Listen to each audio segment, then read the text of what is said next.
Bueno, hola gente, ¿cómo andan tanto tiempo?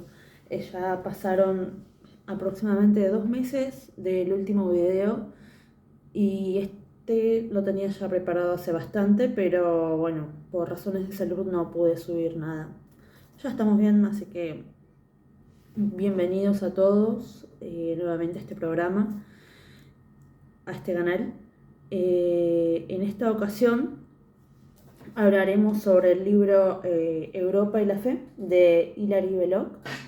Probablemente lo esté pronunciando muy mal, pero bueno. Belloc es un historiador inglés, nació a fines del siglo XIX y murió a mediados del siglo pasado, del siglo XX. Es un historiador católico inglés.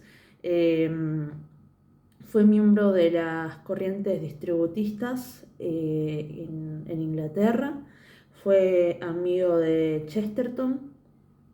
Eh, con él también estuvo dentro de estas corrientes distributistas eh, que pregonan por un sistema católico dentro de la economía, lejos de un sistema capitalista y comunista. Pero dejando de lado eso, nos ocuparemos de este libro. Este libro fue escrito a principios del siglo XX, consta de aproximadamente 200 páginas, de 10 capítulos y empieza el libro contando la historia del Imperio Romano, su decadencia, su final, el origen de la Edad Oscura, bueno, antes de la Edad Oscura, la Edad Antigua, después de la caída del Imperio Romano, después la Edad Oscura, que corresponde entre los siglos séptimo octavo hasta el siglo X, que es el nacimiento de la Edad Media. Posteriormente a eso nos habla un poco de la Edad Media y concluye con la historia de Gran Bretaña, principalmente su apostasía, es decir, su renuncia al típico pasado imperial romano, también a su pasado católico, el inicio del protestantismo en Gran Bretaña, gracias a Enrique VIII, y da una conclusión a todos estos hechos históricos de más de 2 milenios. Así que, sin más preámbulo, empecemos. Comencemos. Empezamos con una definición de la conciencia católica de la historia. Según Belloc, es lo siguiente, dice: hablo de la conciencia católica de la historia, y digo conciencia, esto es, conocimiento íntimo mediante la identidad, la intuición de una cosa que se unifica con el conocedor. No habla del punto de vista católico de la historia porque nosotros lo vemos desde un lado occidental. Nosotros no podemos tener un punto de vista católico como si fuésemos chinos, japoneses, hindúes, etcétera, porque nosotros crecimos dentro de esta conciencia católica, dentro de esta cultura, dentro de esta sociedad, dentro de estos ideales, de estos valores, de estas formas de vida. Y comenzamos. La conciencia católica de la historia no se inicia con el desarrollo de la Iglesia en la cuenca del Mediterráneo, la antecede en mucho. El católico entiende el terreno en el que creció la planta de la fe, el modo al que ningún hombre se atreve, entiende cómo el esfuerzo militar romano, la causa de su choque contra el tosco y mercantil imperio asiático del Cartago, los frutos obtenidos de la luz ateniense, el nutrimiento proporcionado por el irlandés y el británico, las tribus galas, con sus ideas terribles, pese a su confusión sobre la inmortalidad, el parentesco que nos une con el ritual de religiones profundas, no obstante su falsedad, y aún el antiguo Israel, el pueblo violento, antes de envenenarse y mientras aún era nacional en las montañas de Judea. Fueron, al menos en la antigua revelación, cosas principales y, como decimos los católicos, sagradas, dedicadas a una misión particular. Para el católico, toda esa perspectiva se halla en armonía. El cuadro es normal, para él no hay deformidad. El proceso de nuestra gran historia es fácil, natural y total.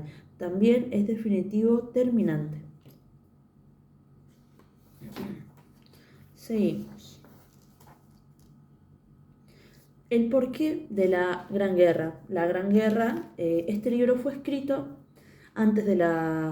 después de la Primera Guerra Mundial y antes de la Segunda Guerra Mundial, y por ello se le llama la Gran Guerra. Así que damos una breve explicación de esto. La Gran Guerra fue el encuentro de una cosa nueva, desasosegada,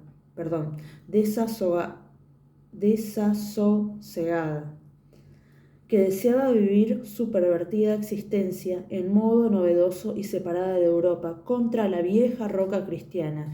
Esa nueva cosa es, en su moral, en su ética prusiana, el efecto de la gran tempestad que ocasionó hace 300 años el naufragio de Europa, dividiéndola en dos partes. Esa guerra fue el mayor ejemplo, pese a su condición de repetido, de esa lucha incesante, lo externo, lo inestable, lo no tradicional, que es la barbarie, ejerciendo ciega presión sobre lo interior, lo tradicional, lo fuerte, que somos nosotros. Esto es la cristiandad, vale decir, Europa. Y seguimos.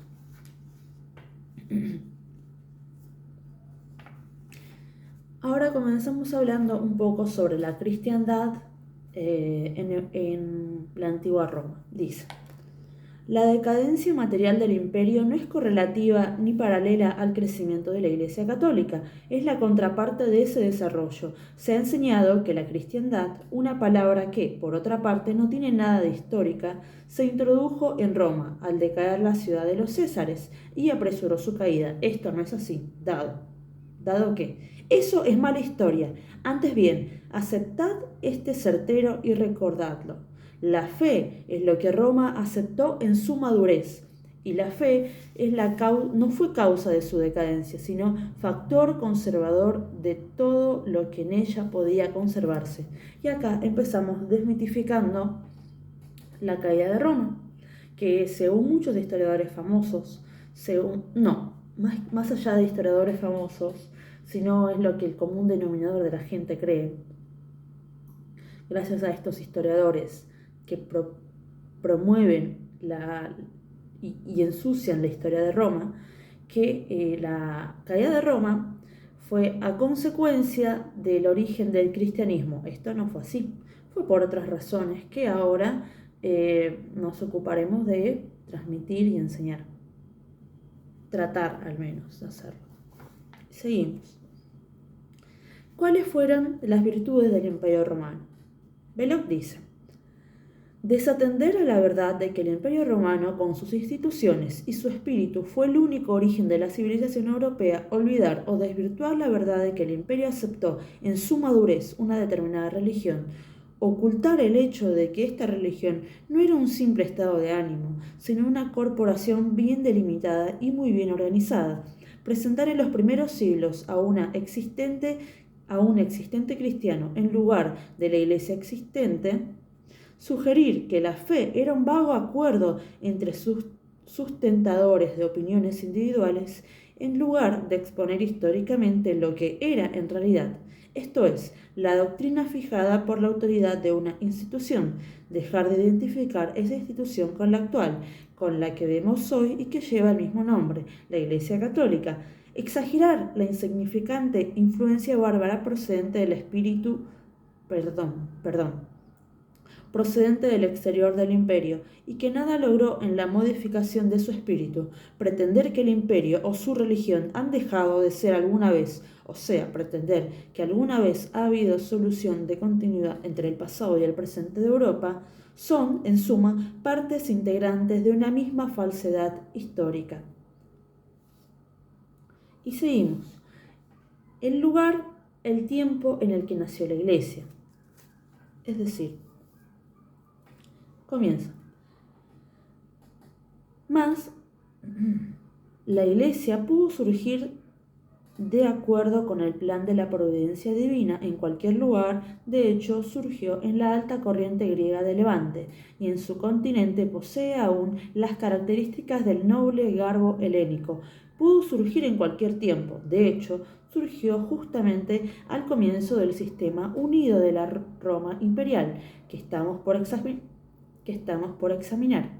Pudo haber vestido los ornamentos y usado para su expresión hablada, tanto el ropaje como el idioma de cualquiera de nuestras grandes civilizaciones vivas o muertas, de Asiria, del Egipto, de Persia, de China o de la India. Pudo haber surgido en cualquier tiempo, en cualquier contexto, en cualquier lugar, pero surgió en esta época. De hecho, no obstante, la Iglesia en su nacimiento y desarrollo contó con circunstancias tales que su avío exterior y su idioma fueran los del Mediterráneo, esto es de Grecia y de Roma, es decir, del imperio. Ahora seguimos.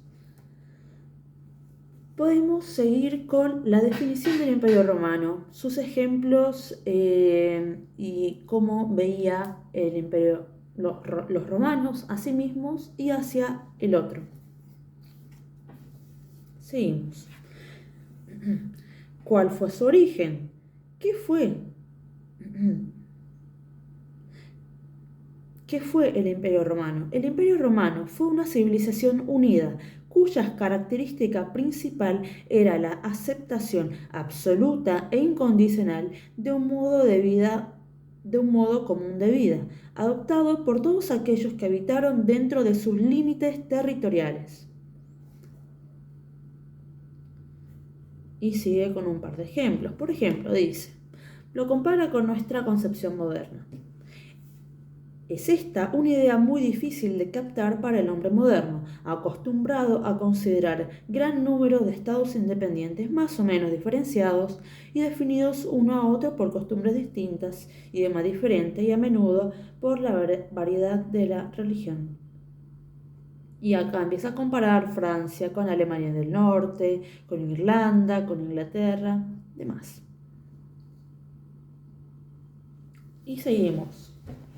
Para el ciudadano del imperio, esto desde el Imperio Romano, el mundo exterior al imperio era una especie de erial, no se encontraba muy densamente poblado, no poseía artes ni ciencias y en suma era bárbaro, ese desierto exterior poblado aquí y allá de diseminadas tribus inferiores constituía algo así como una amenaza, o más bien un factor de irritación con respecto a las fronteras romanas.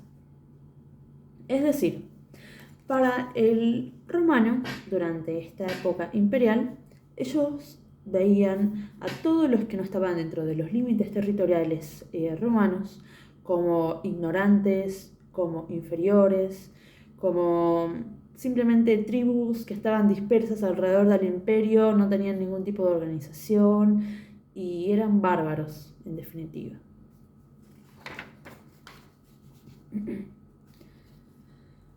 Bueno, podemos seguir con un bosquejo, un retrato, una idea en general que teníamos del imperio. Esto es.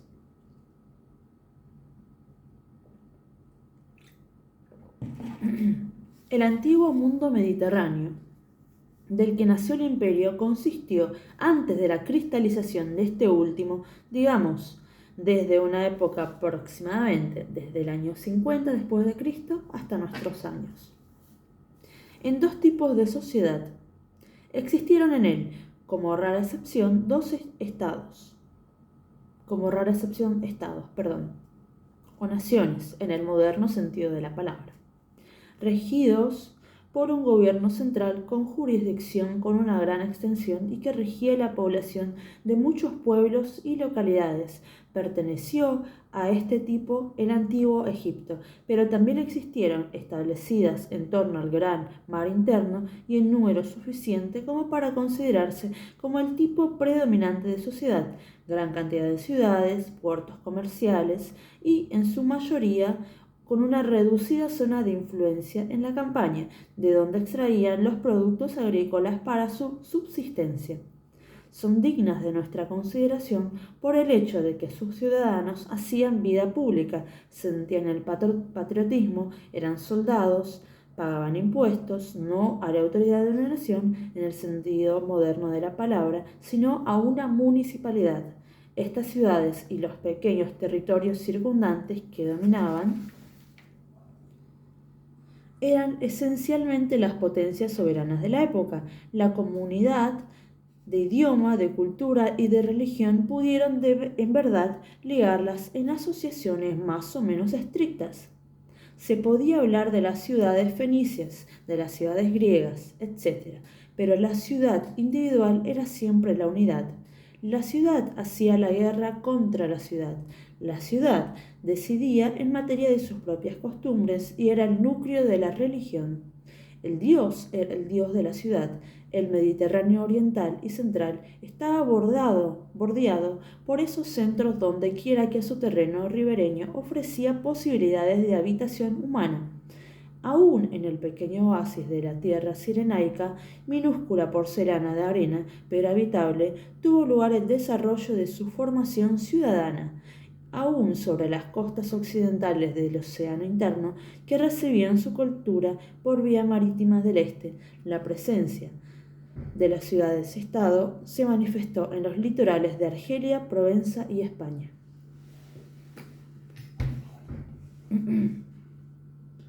Y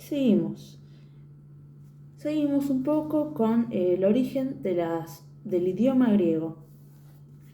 Esto es, y la importancia en los evangelios, en nuestra iglesia, en los primeros padres de la iglesia. Es importante y es muy interesante esto que dice Belloc. Dice: 3 siglos antes del nacimiento de nuestro Señor, el equilibrio moral establecido de tal modo fue quebrado por la descomunal y afortunada aventura de Alejandro el Grande.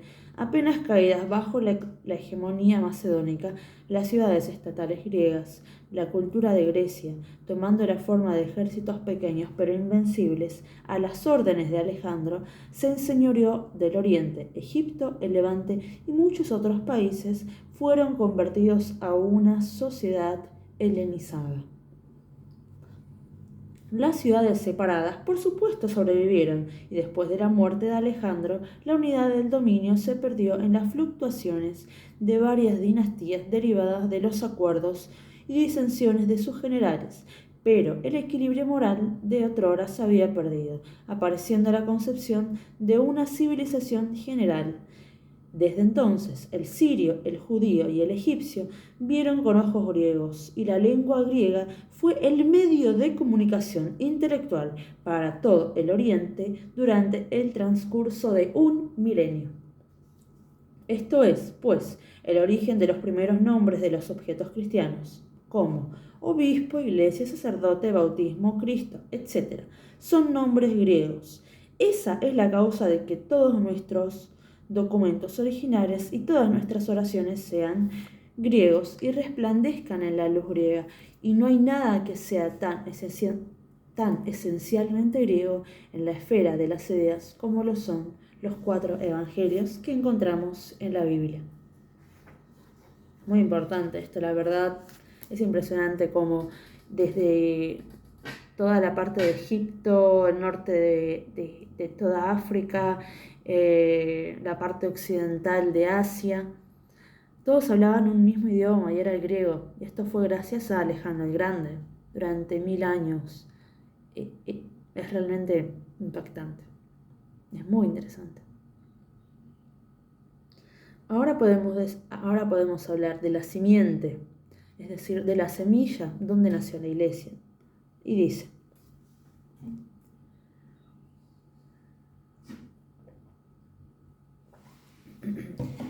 al finalizar el primer siglo después de la Encarnación, cuando la Iglesia Católica había tenido ya oscura fundación de muchas ciudades y se había producido ya la mudanza de la corriente histórica, el Imperio Romano fue finalmente establecido en su integridad.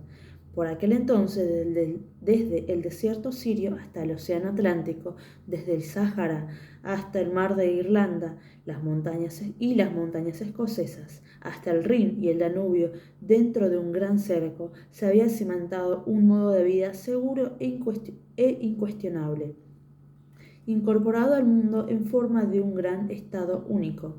Ese estado había de ser el terreno sobre el que sería sembrada la simiente de la Iglesia, y como religión de ese estado habría de crecer la Iglesia católica, y ese estado aún se halla presente, oculto bajo nuestros acuerdos políticos aparentemente complejos, como permanecen bajo la superficie las rocas subterráneas que constituyen el fundamento de un suelo, sus instituciones de la propiedad y del matrimonio, su concepción de la ley, las raíces literarias de la retórica, de su poética y de su lógica, son aún la substancia de Europa.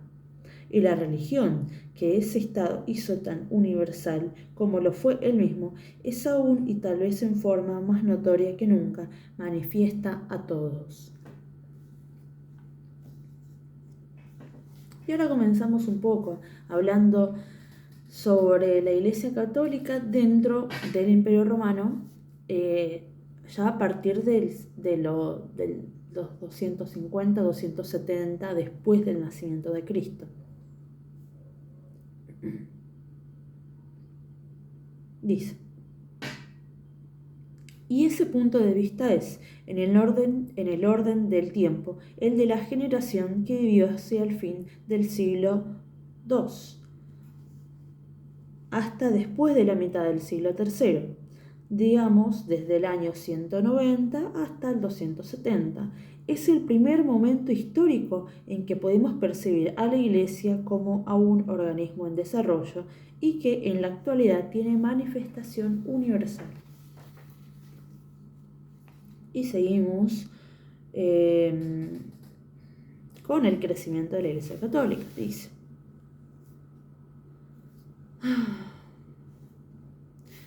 Dice, sobre los católicos, en primer término, de una minoría creciente, es decir, el católico iba en aumento. En segundo lugar, era, aún después de tantas generaciones en que se había notado su crecimiento, un fenómeno constantemente nuevo, iba renovando con el tiempo.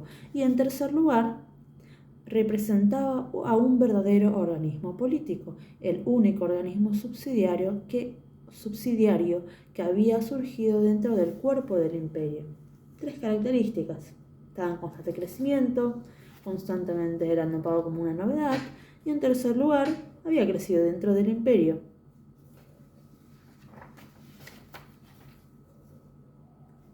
Y ahora podemos hablar un poco sobre los roces y las disputas que hubo entre la Iglesia y el imperio, pero podemos saltarlo. Ya muchos hablaron sobre este tema.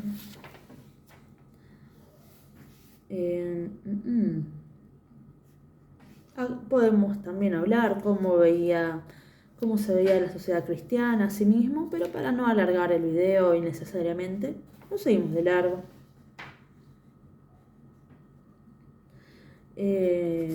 Seguimos un poco más de largo.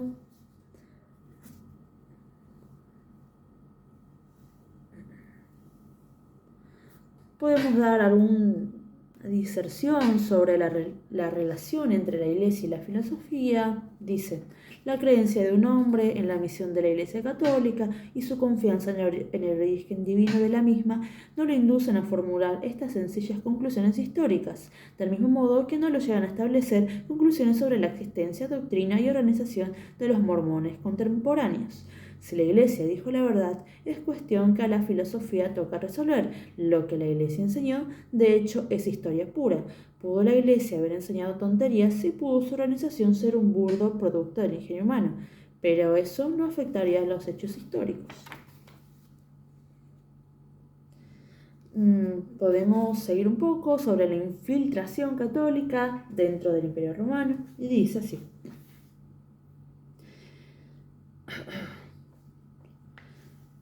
Baste lo dicho en cuanto a la Iglesia Católica de principios del siglo III, cuando por primera vez tenemos amplia documentación sobre su existencia. Es un cuerpo dotado de alta disciplina, de fuerza creciente, decidido en la unidad, regido por obispos, que cuenta como doctrina principal la encarnación de Dios en una persona histórica, Jesucristo, y por rito central un misterio, la transformación del pan y el vino por los sacerdotes en el cuerpo y la sangre que los fieles insumen. Ese estado, dentro del estado existente hacia el año 200, afectó pronto y profundamente al imperio. En la generación siguiente se infiltró directamente en él. Ya estaba transformando la civilización europea. Hacia el año 300 la labor estaba cumplida.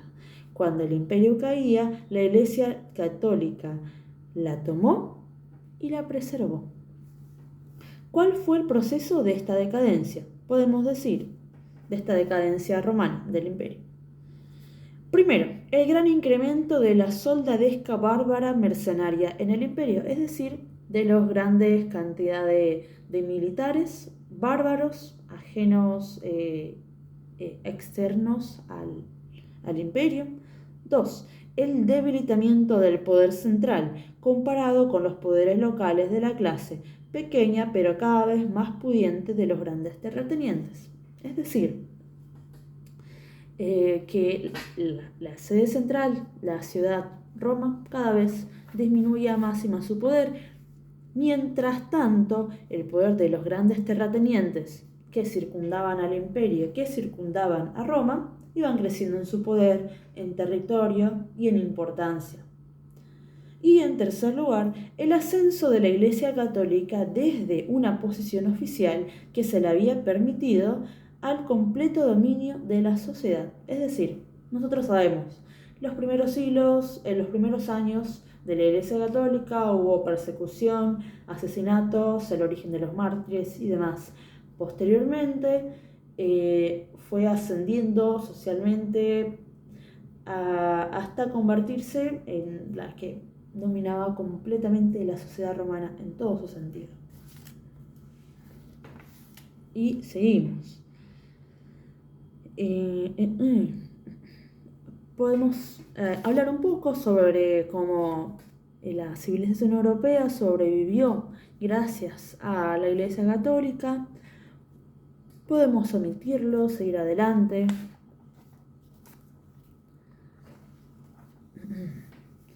Y acá habla un poco sobre la razón de la caída de Roma, pero esas tres razones principales ya lo nombramos, ya lo explicamos.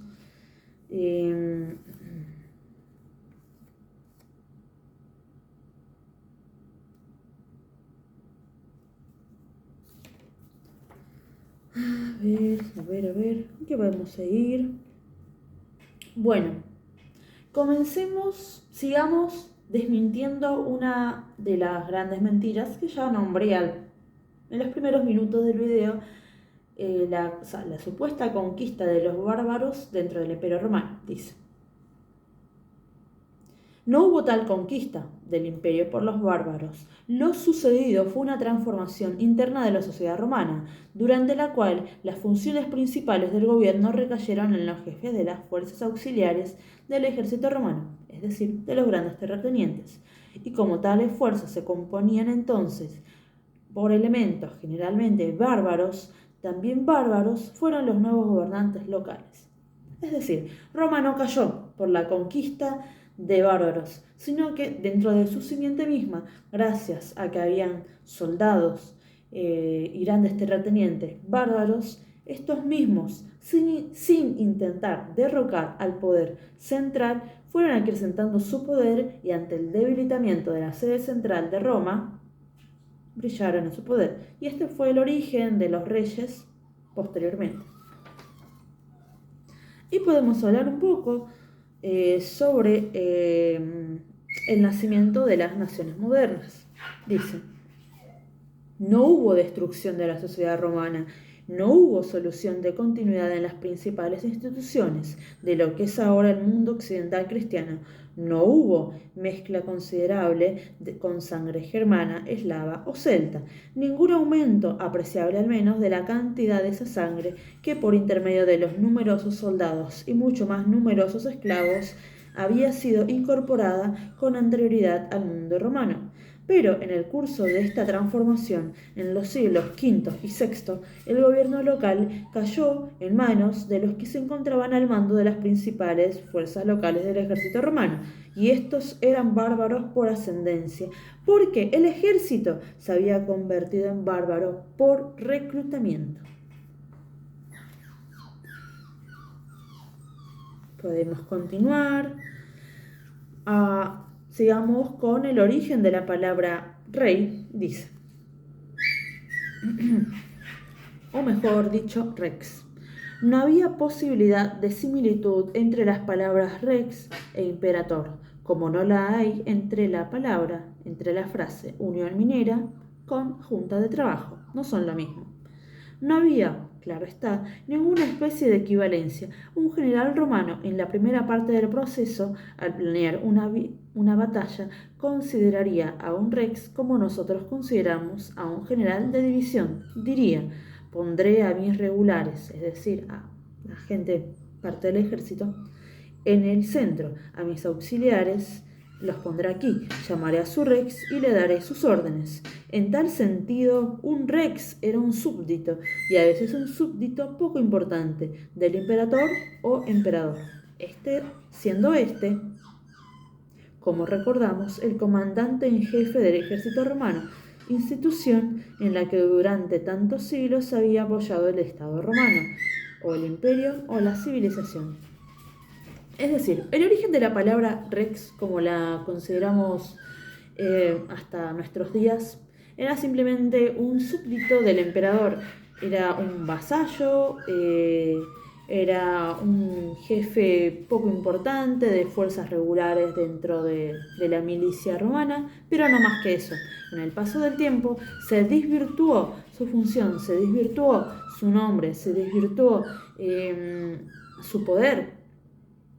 Y gracias a esto fue donde posteriormente, hasta el día de hoy, creemos que el Rex tuvo un origen cualquiera, pero no, la realidad es que era un súbdito del emperador.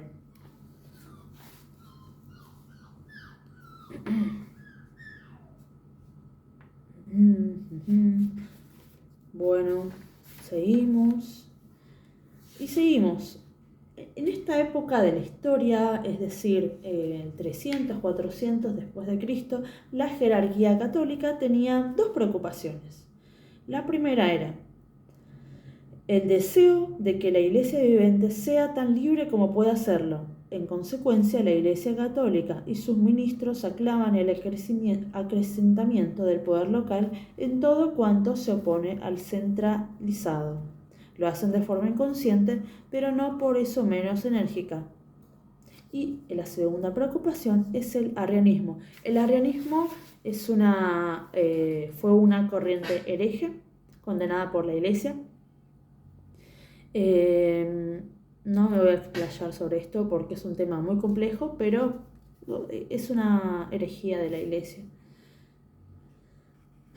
Bueno. Uno de los principales hechos que hablan sobre el triunfo del catolicismo sobre esta corriente hereje arriana es el bautismo del Rex Francorum Clodoveo.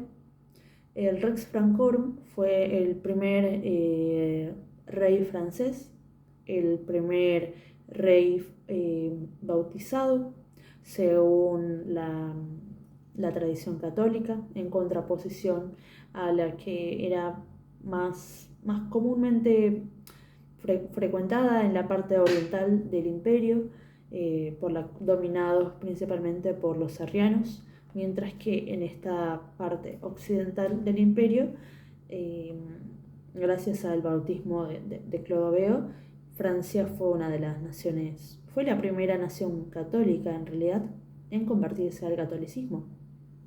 Esto sin nombrar Armenia, por ejemplo.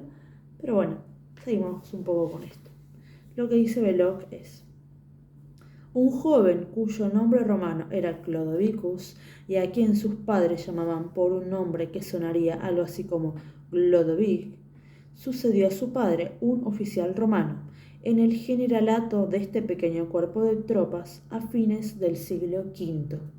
Al contrario de otros generales auxiliares, era pagano. Después de rechazar, junto con otras fuerzas del ejército romano, a uno de los últimos invasores bárbaros cerca de la frontera en el pueblo romano de Tolbiacum, y de llegar al poder de la administración local en el norte de la Galia, es decir, en Francia, no pudo sino asimilarse a la civilización con la que se había mezclado, siendo bautizados él y la mayoría de sus hombres.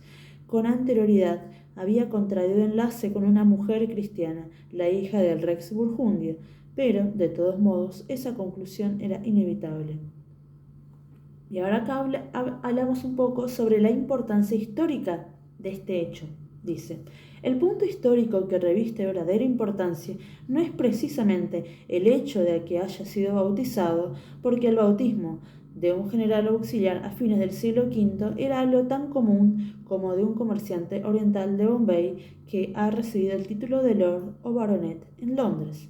En nuestros días lleve saco, que en nuestros días lleve saco y pantalón. Lo importante es que fue recibido y bautizado por católicos y no por arrianos, en el tráfago de aquella lucha enorme.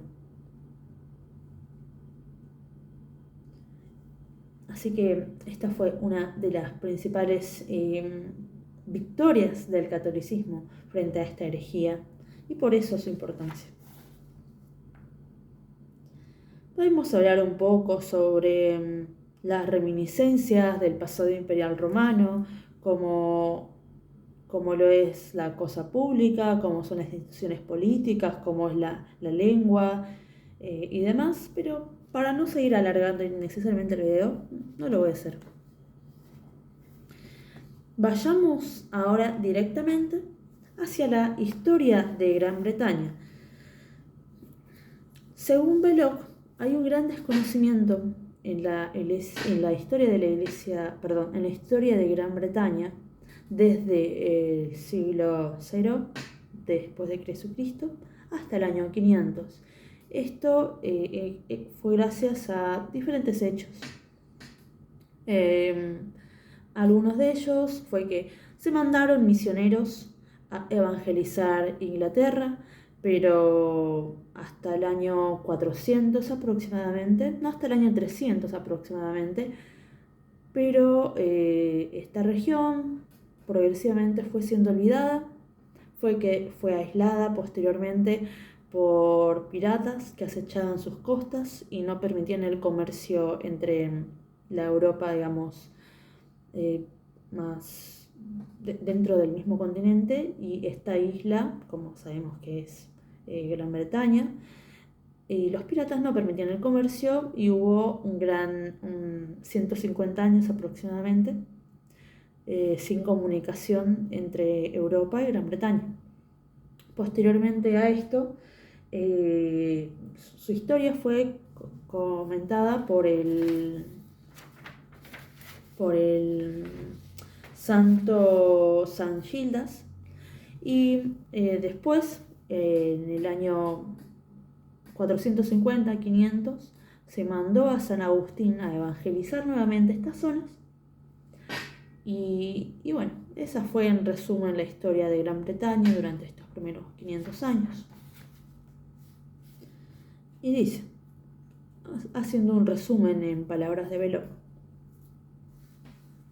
resumiendo, probablemente en Gran Bretaña se encontraban reunidas en guarniciones, algunas pero pocas, algunas fuerzas romanas regulares, después del año 410, que en los ejércitos romanos hubo, desde hace mucho tiempo, auxiliares de tribus sajonas y germanas, algunos de los cuales podían constituir grupos civiles y que Roma llegó hasta establecer colonias agrícolas auxiliares en forma permanente dentro del imperio, que las costas del sur y del este se conocieron bajo la denominación de la costa sajona, aún en la época imperial, que los salvajes de Escocia e Irlanda perturbaban seriamente la tranquilidad de la provincia, que los piratas dispersos durante 2 siglos habían hostigado las costas este y sur, se unieron a las bandas de escoceses e irlandeses, que algunos de ellos fueron tomados como auxiliares de las fuerzas regulares, según la vieja costumbre romana a mediados del siglo V,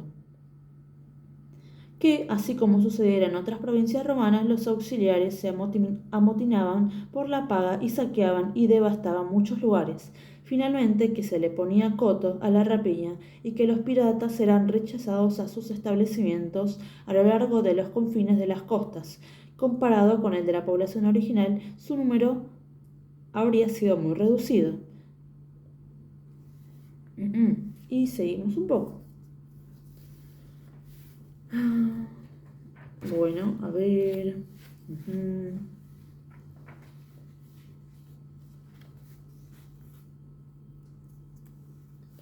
Seguimos un poco, pasamos el origen romano de Inglaterra, su historia y demás. Y seguimos.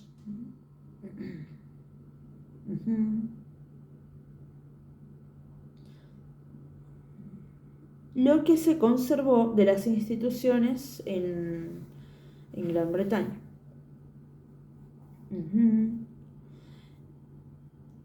Se conservaron las medidas imperiales, las de la superficie, las unidades monetarias, de longitud del peso, fueron todas romanas, y en ningún lugar lo fueron más que en el este de Gran Bretaña durante la Edad Oscura. La Edad Oscura, repito, es entre el siglo VII-VIII hasta el siglo X, donde ocurrió el inicio de la Edad Media.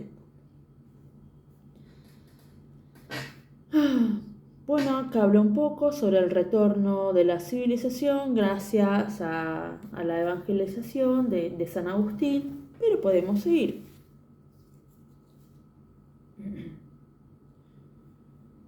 Ahora vamos un poco sobre los ataques que hubo durante la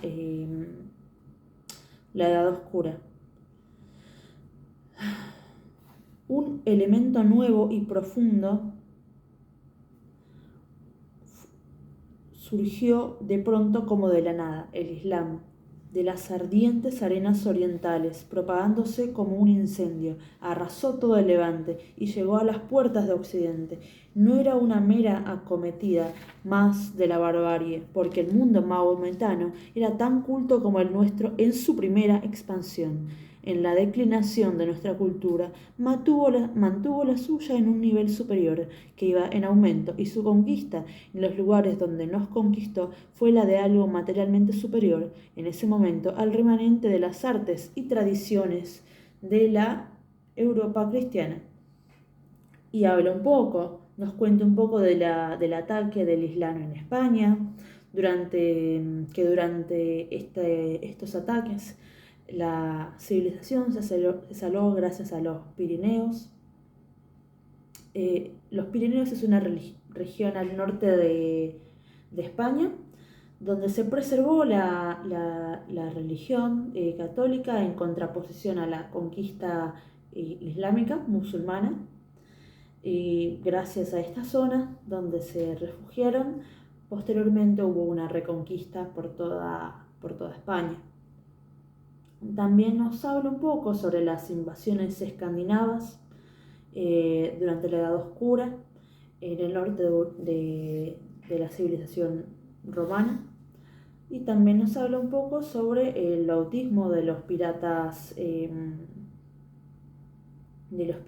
fueron paulatinamente convirtiéndose al catolicismo. Y ahora terminamos con la Edad Oscura. Empecemos con el origen del feudalismo, el sistema típicamente de la Edad Media. Acá Belloc nos nombra 6 características y dice: La primera característica que debemos recordar respecto a la Edad Oscura fue la violencia de la lucha física y el intenso esfuerzo físico que determinó la salvación de Europa. La segunda característica, 6, recordemos, vamos por la segunda, era lo siguiente: el paso del gobierno de manos de los antiguos centros provinciales romanos de la administración a los de cada pequeña sociedad local y su señor. Sobre esa base se operó una reconstrucción de la sociedad desde abajo. Los señores locales se asociaron entre sí bajo el mando de sus superiores y estos se unieron a su vez en grandes grupos nacionales bajo un señor nacional. La tercera característica fue la curiosa fijeza de la ética, de las tradiciones, de las formas de religión y de todo aquello que distingue la vida social, es decir, la consolidación de la fe cristiana. La cuarta fue material y es la que nos llamaría más la atención inmediatamente si pudiéramos trasladarnos en el tiempo y gozar de una contemplación física de aquel mundo. Esa característica fue una derivación de lo que ya he dicho antes, el contrapeso material de la inactividad moral e inmutabilidad de la época. Quinta característica. En la Edad Oscura fue la época en la que se germinaron y nacieron a la luz de la existencia sensible las cosas que permanecen aún entre nosotros y que nos ayudan a distinguir nuestra cristiandad del pasado de la antigüedad clásica. Y la sexta es la segregación, la homogeneidad y el predominio de la organización clerical.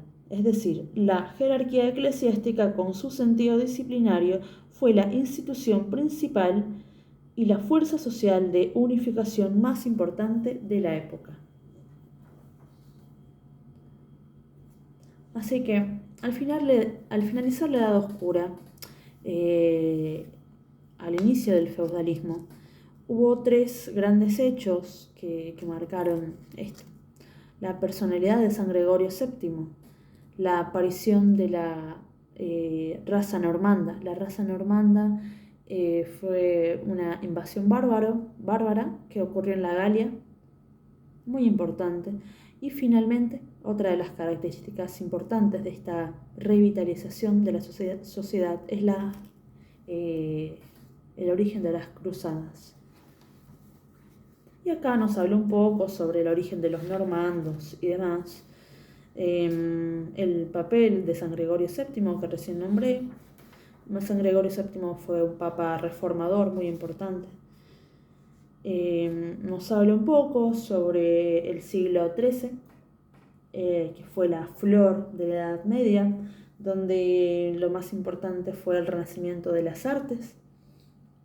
En esta época es donde existió el filósofo más importante, más santo que tenemos nosotros, Santo Tomás de Aquino. Así que imagínense si no fue glorioso ese siglo. Fue la flor del medioevo. Y acá podemos un poco hablar sobre diferentes problemas que hubo en la Edad Media, cuando terminó. Y ahora pasemos hacia el absolutismo europeo. Como sabemos, al finalizar la Edad Media, surgió en Europa esta forma nueva de organización política. Y dice: siglos incontables transcurrieron bajo esa pretensión en los viejos imperios orientales. Sobre ella se basó el Imperio Romano. Ella creó al antiguo Estado ruso. La sociedad francesa vivió su lujuria en ella durante un siglo magnificente, desde la ascensión al trono de Luis XIV hasta Fontenoy. Es el más cómodo y el más expedito de los instrumentos del gobierno, es decir, el absolutismo. Pero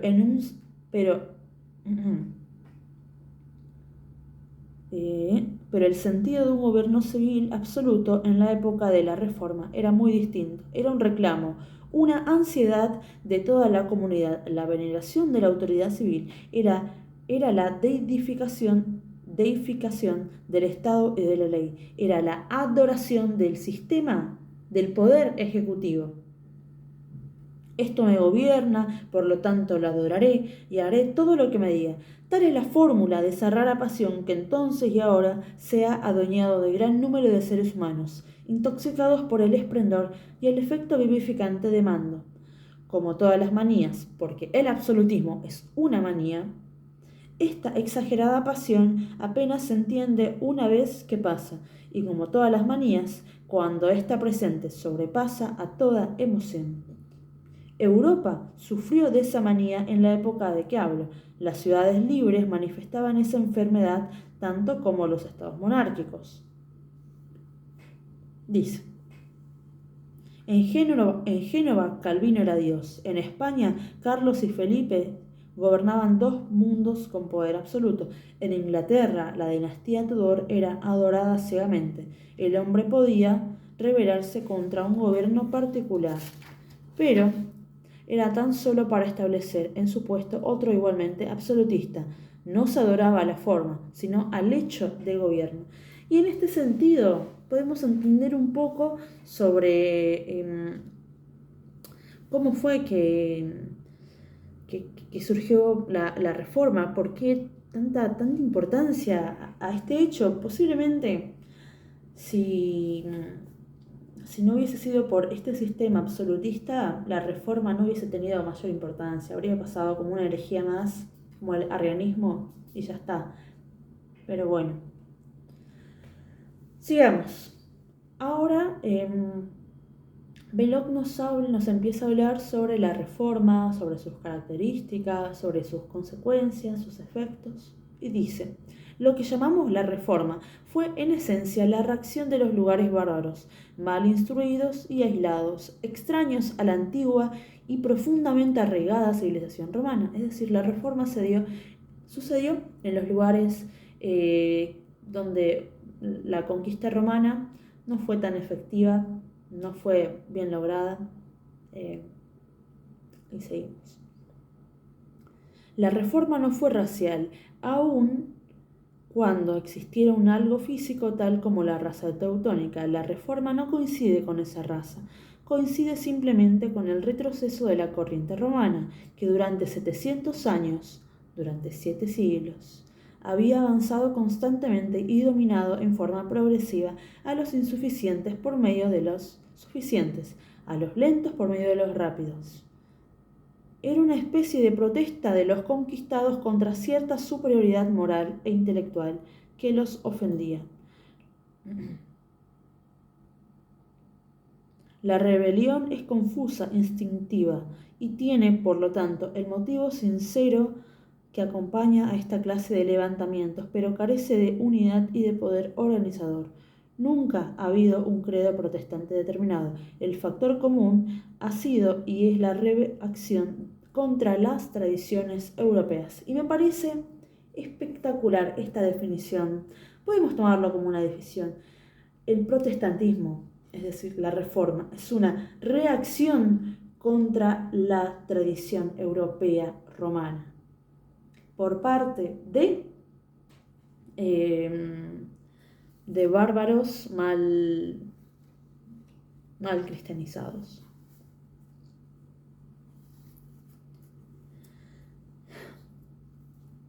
Una vez aclarado y dado un poco de contexto sobre la reforma, pasemos a las razones de la pérdida de Gran Bretaña.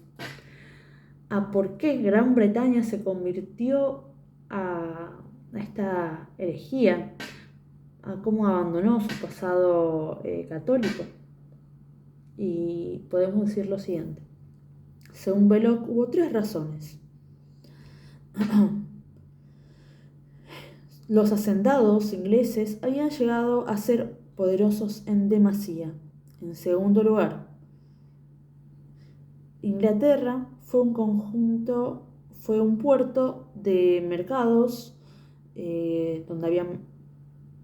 fue un conjunto de puertos donde había mercados con influencia cosmopolita. Y en tercer lugar, el apego supersticioso de los ciudadanos al poder civil, el temor rebelente y la devoción al monarca.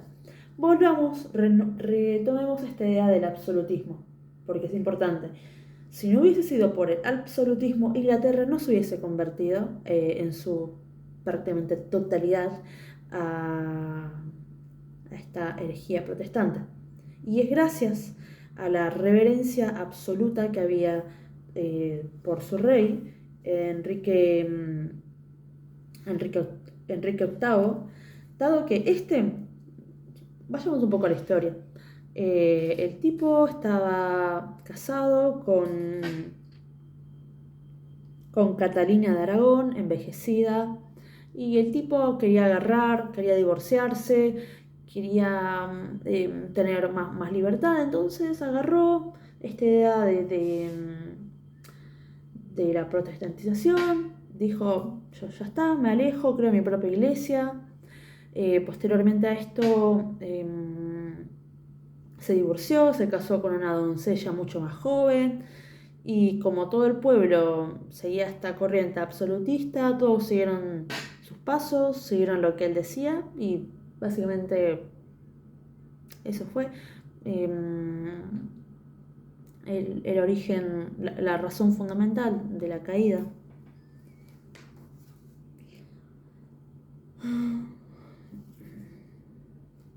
Y podemos seguir con diferentes procesos que hubo durante los últimos 300 años, como es el incremento de la ciencia física, confusión de la autoridad con la fuerza pública, el escepticismo y demás. Pero ya vayamos hacia el final, ya dimos bastantes aproximaciones a lo que es este libro. Y dediquémonos estos últimos 4 minutos, antes de que se cumpla la hora completa, a una conclusión que da Belloc y dice: una vez más, la sociedad campesina es el punto de mayor apoyo de la reacción, y la sociedad campesina ha demostrado en toda Europa que coordina en gran manera con la autoridad de la Iglesia Católica, que aún subsiste, porque una sociedad campesina no significa una sociedad compuesta de campesinos, sino una sociedad en la que el capitalismo industrial moderno se rinde a la agricultura, y en la que la agricultura es conducida principalmente por hombres que poseen parcial o totalmente sus instrumentos de producción y su suelo, ya sean propiedad cabal o por tenencia consuetudinaria. En tal sociedad, todas las instituciones del Estado reposan sobre una concepción fundamental de propiedad privada segura y bien dividida, que no puede ser cuestionada, y que da su nota frente a la mente de todos los hombres. Y esa doctrina, como cualquier otra doctrina sana, aunque solo aplicable a condiciones temporales, cuenta con el firme auspicio de la Iglesia Católica. Así han ocurrido las cosas. Hemos llegado, por último, al resultado final de esta catástrofe registrada hace 300 años, a un estado social que no puede perdurar y a una disolución de las normas y una fusión del marco espiritual tales que el cuerpo político falla. Los hombres sienten por doquier que continuar esta ruta interminable y cada vez más confusa es algo así como la acumulación de la deuda. Cada vez nos alejamos más de un arreglo. Nuestras variadas formas de conocimiento divergen más y más. La autoridad, que es el mismo principio de la vida, pierde su significado, y el tremendo edificio de la civilización que hemos heredado y que es aún nuestro crédito tiembla y amenaza caer. Está claro que es inseguro, puede caer en cualquier momento. Los que aún vivimos podemos ver el derrumbe, pero cuando sobreviene el derrumbe, no solo es repentino, sino también fatal. Y en tal enigma permanece la verdad histórica, el de que nuestra estructura europea, construida sobre los nobles cimientos de la antigüedad clásica, fue formada por medio, existe por, consuena con y solo perdurará en el molde de la Iglesia Católica. Europa volverá a la fe o perecerá. Europa es la fe y la fe es Europa. Espero que se haya entendido este libro, esbozar un poco de 2000 años de historia. No es sencillo, no es algo fácil, no es rápido. No tenía planeado que este video sea tan largo, pero la verdad este libro tiene puntos muy muy interesantes, fragmentos espectaculares, que yo solamente tomé un par, hablamos un poco sobre ello y ya está. Sin más, Si quieren este libro lo puedo hacer en PDF, lo puedo pasar al que guste. Voy a dejar en la descripción del video mi mail. El que quiera se lo paso en PDF.